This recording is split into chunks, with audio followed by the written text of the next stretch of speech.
Welcome guys, welcome to the show. This is Anurag Saini, MBBS from IS Medical College Bikaner. So guys, today's our topic is rabies virus. Rabies virus में हम पढ़ेंगे पूरी morphology पढ़ेंगे, then pathogenesis पढ़ेंगे, then lab diagnosis पढ़ेंगे, then clinical features पढ़ेंगे, then treatment पढ़ेंगे.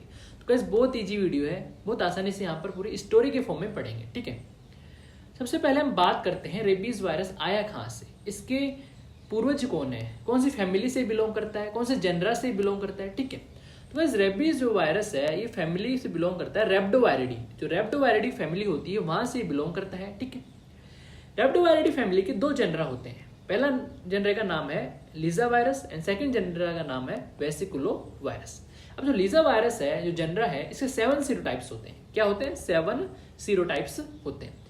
उन 7 सीरोटाइप्स में सीरोटाइप जो 1 है वो किससे बिलोंग करता है? रेबीज वायरस से बिलोंग करता है. ठीक है, तो समझ में आएगा रेबीज वायरस कहाँ से आया, कौन सी फैमिली से आया, रेप्डोवायरिडी फैमिली से आया, कौन से जीनस से आया, लीजा वायरस जीनस से आया, सीरोटाइप 1. समझ में आ गया, क्लियर हो गया कि रेबीज वायरस कहाँ से आया. ठीक है, अब हम बात करें गाइस रेबीज वायरस की स्ट्रक्चर की, मॉर्फोलॉजी की. ठीक है, मॉर्फोलॉजी की सबसे पहले हम बात करेंगे. तो गाइस आपको पता होना चाहिए रेबीज वायरस क्या एक बुलेट शेप है. बुलेट शेप मतलब क्या होता है? जो आप बंदूक देखते हो, बंदूक में जो बुलेट्स आती हैं वो इस तरह की होती है. देखो ये स्ट्रक्चर देखिए, बुलेट शेप है. ठीक है, बुलेट शेप है. क्लियर. इनवलप्ड होता है. इनवलप्ड क्या होता है गाइस? इनवलप्ड क्या होता है? ये वायरस है. ठीक है, हमने पहले भी बेसिक्स ऑफ वायरोलॉजी में बताया हुआ है. ये वायरस है. इस वायरस के ऊपर एक लिपिड स्ट्रक्चर होती है जिसे हम बोलते हैं इनवलप. क्या बोलते हैं? इनवलप. ये रेडिस क्या है? इनवलप है. ठीक है, और ये ब्लैकिश क्या था? ये वायरस है. ठीक है, अब इनवलप जो है ये क्या करता है? इनवलप जो है लिपिड सोल्युबिलिटी में मदद करता है वायरस को. जो लिपिड इनवलप की वजह से वायरस लिपिड सोल्युबल होएगा. क्लियर. नेक्स्ट है helical symmetry. Helical symmetry, helical symmetry show करेगा. और इस रेबीज वायरस के अंदर सिंगल स्ट्रैंडेड आरएनए जीनोम होता है. कौन सा जीनोम होता है? Single stranded RNA genome. अब देखो unsegmented and negative single stranded unsegmented RNA genome यहाँ पर प्रेजेंट होता है. क्लियर. अब गाइस जो अनसेगमेंटेड आरएनए जीनोम था वो इनकोड करता है 3 structural protein and 2 non structural protein. ठीक है, किसको इनकोड करेगा? 3 स्ट्रक्चरल प्रोटीन को एंड 2 नॉन स्ट्रक्चरल प्रोटीन को ये जो आरएनए जीनोम है ये इनकोड करेगा. अब स्ट्रक्चरल प्रोटीन कौन कौन से हैं? देखो इस डायग्राम में आपको दिख रहे हैं M protein, N protein and G protein. ये क्या है? स्ट्रक्चरल प्रोटीन है. इनको कौन कोड करता है? आरएनए जीनोम कोड करता है. एंड 2 नॉन स्ट्रक्चरल प्रोटीन है. नॉन स्ट्रक्चरल प्रोटीन कौन से हैं? L protein and P protein. ये क्या है? नॉन स्ट्रक्चरल प्रोटीन है. कौन कोड करेगा इन सारे प्रोटीन्स को? आरएनए जीनोम कोड करेगा. क्लियर. समझ में आ गया? सारी चीजें एकदम क्लियर कट होनी चाहिए. ठीक है, अब हम बात करते हैं. हमने बताया जो आरएनए जीनोम है वो 3 non structural and 3 structural and 2 non structural को कोड करता है. बस 3 स्ट्रक्चरल में कौन कौन से आते हैं? N protein. एंड देखो ये प्रोटीन है N protein. N protein code करता है. एन प्रोटीन जो है न्यूक्लियोकैप्सिड प्रोटीन होता है. क्लियर. एम प्रोटीन जो होता है वो मैट्रिक्स प्रोटीन होता है, matrix protein. And G protein जो होता है वो ग्लाइको प्रोटीन होता है. ठीक है, देखो जी प्रोटीन जो है ग्लाइको प्रोटीन होता है. अब देखो यहाँ से स्ट्रक्चर देखेंगे हम. इस स्ट्रक्चर को देखें तो ये इनवलप हो गया. ये वाले जो स्ट्रक्चर ये इनवलप हो गया. देखो एरो कहाँ से आ रहा है? ये इनवलप हो गया. ठीक. अब इनवलप जो है ये इनवलप है, ये इनवलप है. ठीक है, ये इनवलप है. इनवलप के बाहर देखो ये देखो ऐसे ऐसे निकल रहे हैं, ऐसे ऐसे निकल रहे हैं, ऐसे ऐसे. ये देखो ग्रीनिश स्ट्रक्चर निकल रही है. इन स्ट्रक्चर को बोलते हैं जी प्रोटीन. क्या बोलते हैं? ग्लाइकोप्रोटीन. ग्लाइकोप्रोटीन स्पाइक्स की तरह निकल रहे हैं, बाहर की तरफ निकल रहे हैं. कहाँ से? इनवलप से बाहर की तरफ निकल रहे हैं. इसको बोलते हैं glycoprotein. These appear like spikes. Clear. N protein nucleocapsid protein होता है, न्यूक्लियोकैप्सिड बनाता है. ठीक है, एम प्रोटीन जो होता है मैट्रिक्स बनाने में काम आता है. ठीक है, समझ में आ गया. अब गाइस जो स्पाइक्स हैं ये जी प्रोटीन है, स्पाइक्स की तरह वर्क करेंगे. ये हमारा वायरस है, ये स्पाइक्स की तरह ऐसे रहते हैं. ठीक है, जी प्रोटीन. अब जी प्रोटीन जो है ये होस्ट सेल में जाएंगे. मान लो ये होस्ट सेल है, इसके अंदर जाएंगे और होस्ट सेल के अंदर एसीएच रिसेप्टर होते हैं, उन पे बाइंड कर जाएंगे. किस पे बाइंड कर जाएंगे? एसीएच मतलब एसिटाइल कोलिन रिसेप्टर पे बाइंड कर जाएंगे. बाइंड करके सब बाइंड कर जाते हैं तो आगे की मैनिफेस्टेशन हम बाद में बताएंगे. तो आपको मैकेनिज्म ऑफ एक्शन आना चाहिए कि glycoprotein these appear like spikes and they binds to nicotine ACh receptor on host cell. समझ में आना चाहिए. ये एक हो गया. अब ग्लाइकोप्रोटीन और सारी चीजें भी करता है. ये क्या क्या करता है गाइस? ये हीमोएग्लूटिनेशन करेगा horse RBC at 4 degree Celsius पे जो होस्ट आरबीसीज हैं उनमें हिम एग्लूटिनेशन कर देता है, ठीक है, उनका एग्लूटिनेट कर देगा उनको, ठीक है, ये आपको ध्यान रखना चाहिए। और प्रोटेक्टिव एंटीबॉडीज भी ये सिक्रिएट करने में मदद करता है, इंड्यूस करने में मदद करता है। क्लियर, समझ में आ गया। अब इस स्ट्रक्चर में 2 और प्रोटीन दिख रहे हैं आपको, एल प्रोटीन, ये पी प्रोटीन। ये क्या है, नॉन स्ट्रक्चरल प्रोटीन है, 2 non structural protein. L protein ये आरएनए डिपेंडेंट आरएनए पॉलीमरेज रखता है, ठीक है। P protein regulate L protein को रेगुलेट करने में मदद करता है। तो सबका अलग अलग फंक्शन है, सब प्रोटीन्स का अलग अलग फंक्शन है।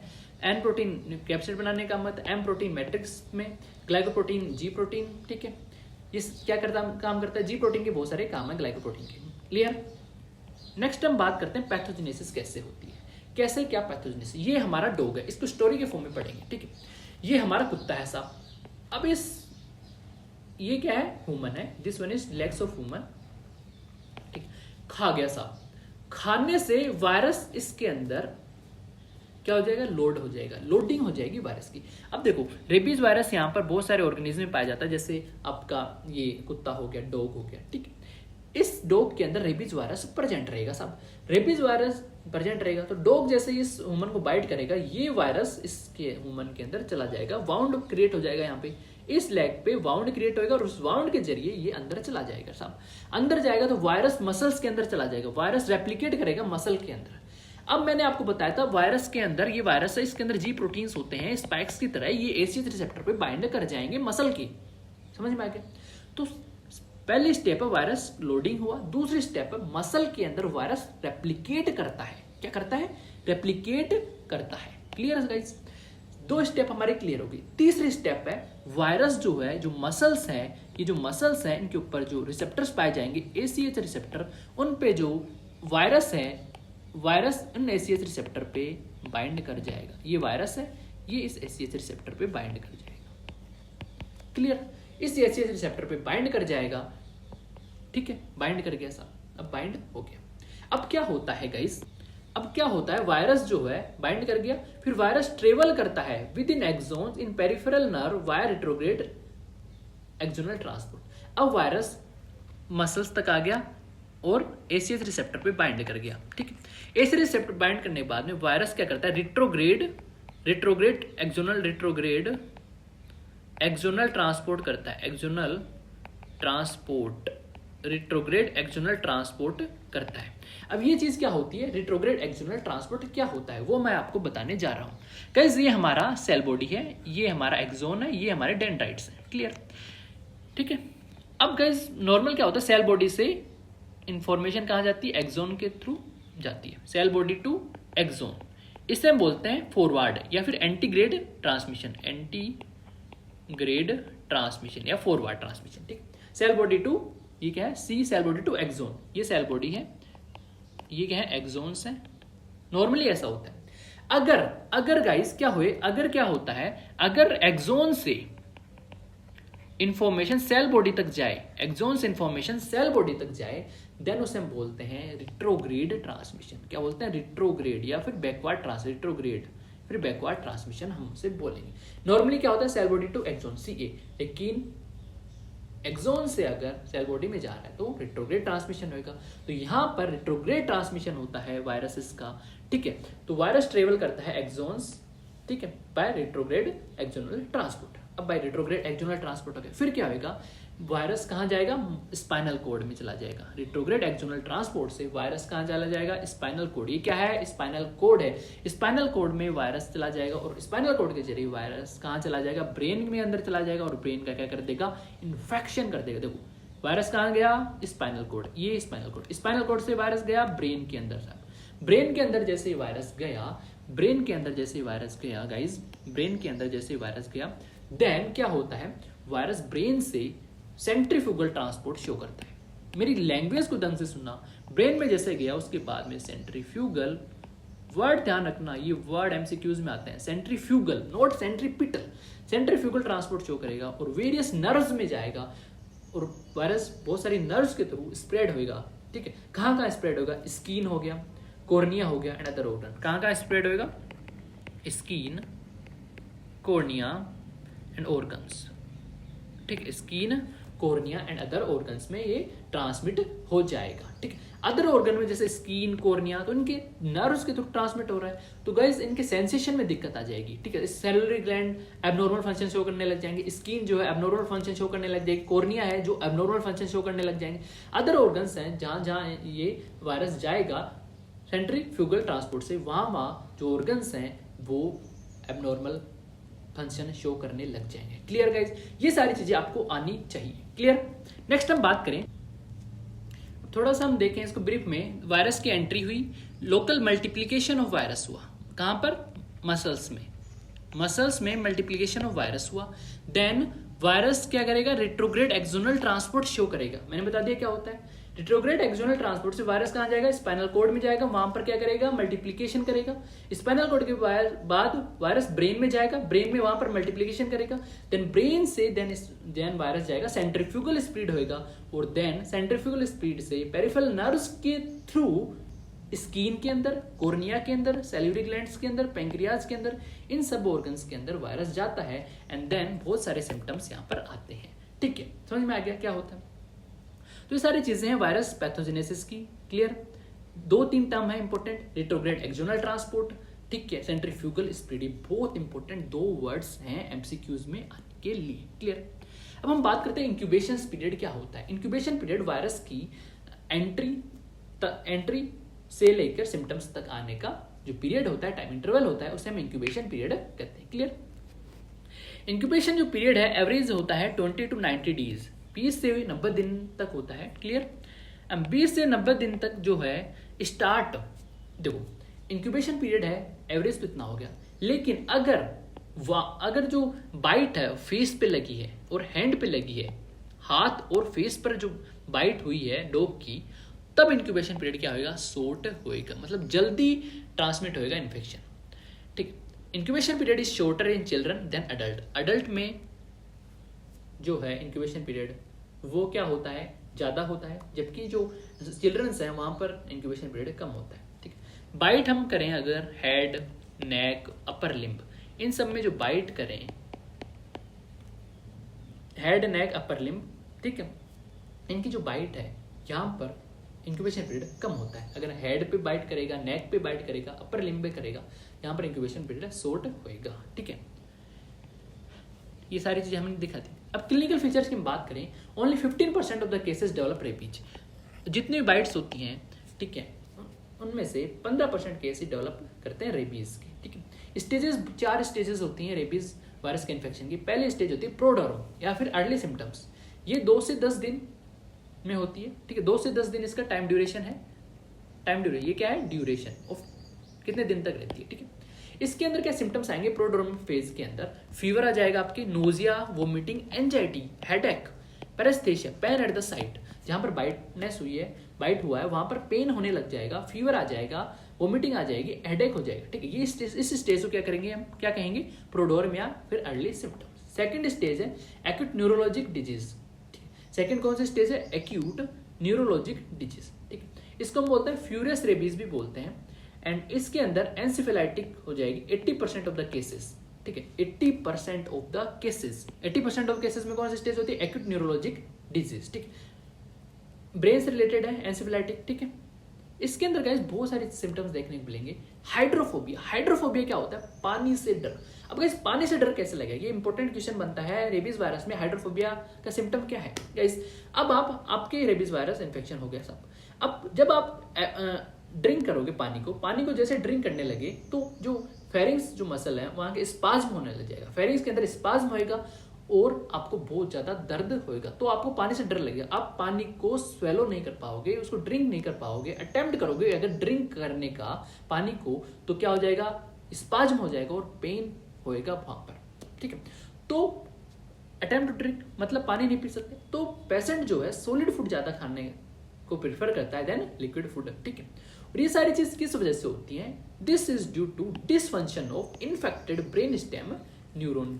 ठीक है, जो ब्रेन स्टेम न्यूरॉन है उसका डिसफंक्शन हो जाता है, जिसकी वजह से हाइड्रोफोबिया डेवलप हो जाता है। ठीक है, इस कंडीशन में एंजाइटी भी मिल सकती है, हेलुसिनेशंस भी मिल सकते हैं इस स्टेज के अंदर, न्यूरोलॉजिक डिजीज के अंदर। क्लियर। एनएस मैनिफेस्टेशन भी मिल सकते हैं आपको, जैसे हाइपर सेलिवेशन हो गया, स्वीटिंग होगी, पिपुलरी डायलेशन हो गया। ये सारी चीजें यहाँ पर आपको ध्यान में रखनी है। Clear guys? नेक्स्ट स्टेज है, थर्ड स्टेज इज पैरालाइटिक या फिर डम रेबीज कहते हैं इसे। इसके अंदर इसकी ड्यूरेशन भी 2 से 7 दिन है एंड 20% ऑफ द केसेस में ये पाया जाता है, ये वाली स्टेज पाई जाती है। ठीक है, इसके अंदर पैरालिसिस हो जाता है, वीकनिंग ऑफ मसल्स, ठीक है, वीकनिंग, ठीक है, फटिगनेस आ जाएगी, पैरालिसिस टाइप का यहाँ पर डेवलप हो जाता है। क्लियर? हम बात करें चौथी स्टेज की, कोमा या फिर डेथ। ये इनवेरिएबली फेटल होता है। इस स्टेज में आ गया तो पर्सन जिंदा रहना पॉसिबल नहीं हो पाता। 14 डे ड्यूरेशन है। एंसेफेलोमाइलिटिस हो जाता है इसके अंदर। एंसेफेलोमाइलिटिस मतलब होता है infection of brain and spinal cord, इन दोनों का इन्फेक्शन हो जाता है। ब्रेन और स्पाइनल कोड का इन्फ्लेमेशन हो जाएगा, ठीक है, ब्रेन और स्पाइनल कोड का। इन्फ्लेमेशन की वजह से जो माइलिन है ब्रेन और स्पाइनल कोड में, जो माइलिन डिपोजिशन होता है वो डैमेज हो जाएगा, और जैसे ही माइलिन डिपोजिशन डैमेज होएगा सीएनएस के फीचर्स आने लग जाएंगे, कोमा आने लग जाएगा, डेथ हो सकती है। तो क्लियर है गाइस, आपको ये सारी चीजें आनी चाहिए। चारों स्टेज पूछी जाती हैं यहाँ पे। नेक्स्ट हम बात करते हैं डायग्नोसिस की। तो गाइस स्किन बायोप्सी ले सकते हैं हम, जिसे नेक ऑफ नेक है, नेक पे से ले सकते हैं, ठीक है। ये स्किन बायोप्सी जो मेथड है बेस्ट मेथड होता है। कॉर्नियल इंप्रेशन स्मीयर्स ले सकते हैं, ठीक है। जो सलाइवा है जो इंसर्ट हुआ, ठीक है, उसका हम इम्यूनोफ्लोरेसेंस कर सकते हैं एंटीजन डिटेक्शन के लिए, ठीक है। मोस्ट कॉमन यूज्ड ये होता है immunofluorescence of saliva for antigen detection. RTPCR polymerase chain reaction हम कर सकते हैं, 95% सेंसिटिव है एंड 100% स्पेसिफिक है, ठीक है। कल्चर कर सकते हैं हम yolk sac of hen's egg, अंडा होता है ना हैन का, मुर्गी का, उसके अंदर जो यॉक सैक होता है वहां पर हम इसे कल्चर कर सकते हैं। यॉक सैक में कल्चर कर सकते हैं, ठीक। लैब एनिमल्स में कल्चर कर सकते हैं। Primary diploid and continuous cell lines यहाँ पर कल्चर कर सकते हैं। तो ये सारी चीजें हैं, यहाँ पर आप ध्यान रख सकते हो। नेक्स्ट हम बात करते हैं सीरोलॉजी की। सीरोलॉजी में antibody late in the disease. Serology में एंटीबॉडी जो है, सीरोलॉजी जो मेथड है इसमें एंटीबॉडी डिटेक्शन होती है, लेकिन सीरोलॉजी ज्यादा काम नहीं आती। क्यों काम नहीं आती रेबीज वायरस में सीरोलॉजी? क्योंकि जो एंटीबॉडीज है वो लेटर स्टेज में डेवलप होती है डिजीज के, पहले डेवलप नहीं होती, ठीक है। लेटर स्टेज में क्या फायदा है ज्यादा करने का, ठीक है। ट्रीटमेंट की हम बात करें, no treatment, invariably fatal disease है, लेकिन हम प्रिवेंशन कर सकते हैं। जैसे हम अब आपको काट लिया किसी डॉग ने, तो वाउंड बना उसका ट्रीटमेंट कर सकते हैं। उससे copiously washed with water along with antiseptic, पानी से धो लो, एंटीसेप्टिक से धो लो और 15 मिनट्स तक धो, ठीक है। रेबीज इम्यूनोग्लोबिन आप डाल सकते हो, लगा सकते हो। Rabies immunoglobulin equine and human और हॉर्स से डेवलप होती है, ठीक, वो आप देख सकते हो। नेक्स्ट है पीईपी। पीईपी क्या होता है guys? Pre exposure prophylaxis. Pre exposure prophylaxis में बहुत सारी वैक्सीन आप दे सकते हो, ठीक है, ह्यूमंस को, ठीक है। Vaccine killed fixed rabies virus grow in cell line, ठीक है। बहुत सारी वैक्सीन है दे सकते हो। उस टेक्निक को बोलते हैं प्री एक्सपोजर प्रोफाइलेक्सिस, यानी बाइट करने से पहले ही हमने प्रोफाइलेक्सिस दे दी ताकि आगे अगर बाइट हो तो वो प्रिवेंट हो सके। क्लियर? तो ये सारा आपका वीडियो था। होप गाइस वीडियो अच्छा लगा हो। बहुत सारे कंटेंट्स देते हैं, माइक्रोबायोलॉजी सारे सेक्शन, सारे वायरसेस यहाँ पर कवर्ड है, बैक्टीरियोलॉजी सारी कवर्ड है, ठीक है। तो गाइस आपको अच्छा लगा तो लाइक करें, सब्सक्राइब करें, और नोट्स आपको साफ सुथरी राइटिंग में चाहिए तो अनुराग सैनी MBBS यहाँ पर ज्वाइन कर सकते हैं टेलीग्राम चैनल, ठीक है। Thank you guys, stay safe.